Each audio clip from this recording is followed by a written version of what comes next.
Ada orang tanya kan, amplifier ni support berapa inci punya speaker, okey? Yang recommend untuk amplifier ni, okey, korang boleh pakai 10 inci ke bawah.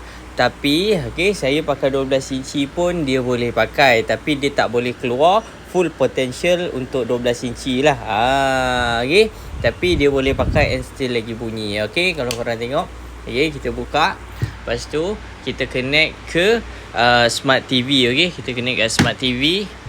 Korang tekan ni, dia akan pergi ke Bluetooth. Okey, pakai Bluetooth je korang, tak perlu pakai wire. Tapi kalau jenis TV rumah korang pakai wire lagi, boleh je connect. Dia ada port dia. Okey. Lepas tu kita buka YT. Jadi inilah dia, okey. Jadi siapa yang nak boleh tengok dekat beg kuning. Harga pun murah je korang, bawah 200. Ada yang dapat 120 lebih. Okey, korang boleh tengok voucher. Okey, kat sini ada mic ataupun korang boleh guna 4 mic.